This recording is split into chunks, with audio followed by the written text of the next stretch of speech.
Hello friends, welcome back to my channel. I am Neha. तो आज हम कमज़ोर चंद्रमा के बारे में जानेंगे।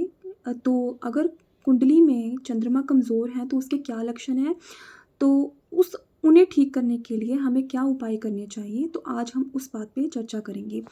तो अगर तो आपका चंद्रमा कुंडली में निर्बल है, यानी कि बलहीन है, कमज़ोर है, तो वो अपने क्या लक्षण दिखाता है।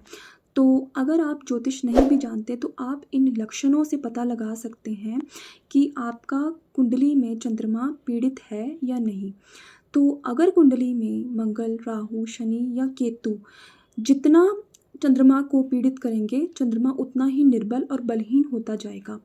तो अब हम जानते हैं कि चंद्रमा किन चीज़ों का कारक ग्रह है। तो कुंडली में चंद्रमा जो है वो सबसे महत्वपूर्ण ग्रह माना गया है, क्योंकि चंद्रमा मन का कारक है। जो हमारी भावनाएं हैं, हम जो सोचते हैं, जो हमारे विचार हैं, वो सब चंद्रमा से देखे जाते हैं। तो जैसा हम काम करते हैं वो भी चंद्रमा से देखा जाता है। तो यदि पाप ग्रहों का प्रभाव चंद्रमा पर दिखाई पड़ता है तो व्यक्ति की मानसिकता कैसी हो सकती है। तो कुंडली का विश्लेषण करते समय दो और चीज़ों का आपको ध्यान रखना है कि आपका जो लगन का स्वामी है, यानी कि लग्नेश और बुध अगर कमज़ोर हुआ तो चंद्रमा और भी ज़्यादा बलहीन हो जाएगा कुंडली में।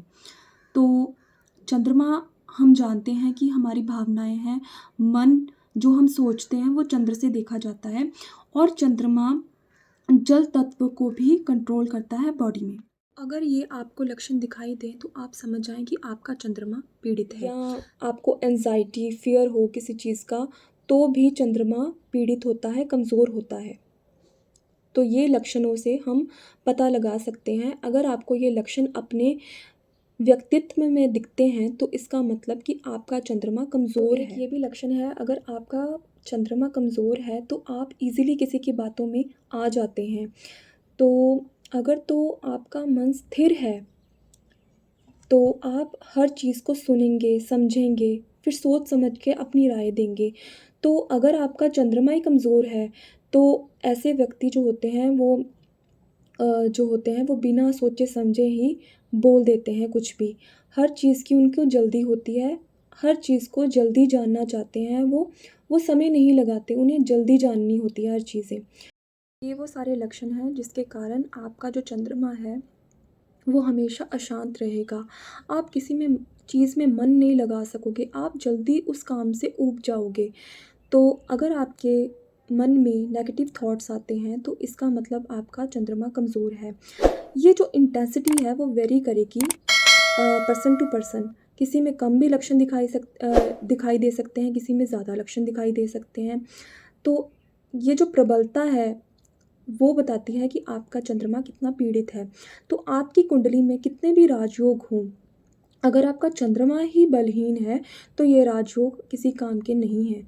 तो आपको ज़िंदगी में कुछ मिल ही नहीं पाएगा अगर आपका चंद्रमा ही पीड़ित है। तो चंद्रमा जो होता है वो माँ का भी कारक है। तो अगर आपके माँ के साथ संबंध अच्छे नहीं हैं या आपकी माँ की हेल्थ जो है वो ख़राब रहती है, तो भी आप समझ लें ये लक्षण से कि आपका चंद्रमा कमज़ोर है। तो अब अगर आपको anxiety, phobia, fear, depression, mental distress या एक्सेसिव एंगर, ज़्यादा क्रोध आ रहा है, तब भी आपका चंद्रमा पीड़ित है, कमज़ोर है। अब हम बात करेंगे उपाय की। तो अगर आपका चंद्रमा पीड़ित है तो आपको ज़्यादा सोचना नहीं है, ज़्यादा स्ट्रेस नहीं लेना है, शांत रहना है, चुप रहना है। तो आपको शांत वातावरण में बैठना चाहिए, और जो फिर भी मन में विचार आए आपके तो आपको कोई ना कोई म्यूज़िक सुन लेना चाहिए, रिलैक्स रहना चाहिए, सूदिंग म्यूज़िक कोई सुन लेना चाहिए। वह आप मेडिटेट भी कर सकते हैं, पॉजिटिव एनवायरनमेंट में बैठ सकते हैं। अगर हमारा चंद्रमा ख़राब होता है तो हमें सारी चीज़ें ख़राब दिखनी शुरू हो जाती हैं, मन में नेगेटिव थॉट्स ज़्यादा आने लग जाते हैं। तो ऐसे में हम कंसंट्रेट नहीं कर सकते, फोकस नहीं कर सकते चीज़ों पर। तो मन को शांत रखें जितना हो सके। तो दिन भर में आप ये चीज़ें अपने पे मतलब कि नहीं कर सकते, ये हावी होंगी आप पर। तो दिन में 30 मिनट्स अपने लिए निकालें जिसमें ये चीज़ें करें आप। तो आप इसके अलावा प्राणायाम भी कर सकते हैं, और अगर आप फूड इनटेक आपका ख़राब है तो आपको ब्लड इन्फेक्शन जल्दी हो सकती हैं। तो अपने खाने को, अपने पानी को शुद्ध रखें ताकि आपको इन्फेक्शन ज़्यादा जल्दी ना लगें। तो आपको फ़ास्ट फूड भी ज़्यादा नहीं खाना चाहिए क्योंकि अगर जिनका चंद्रमा ख़राब होता है, उन्हें जल्दी इन्फेक्शंस हो जाती हैं। तो तीसरा ये है कि आपको चांदी के गिलास में पानी पीना चाहिए और शिव की जितनी हो सके ज़्यादा से ज़्यादा आराधना करनी चाहिए। उन पे जल चढ़ाना चाहिए, बिलपत्र चढ़ाने चाहिए और हो सके तो महामृत्युंजय का जप भी आप कर सकते हैं। तो ये थे सारे उपाय चंद्रमा अगर पीड़ित हो तो।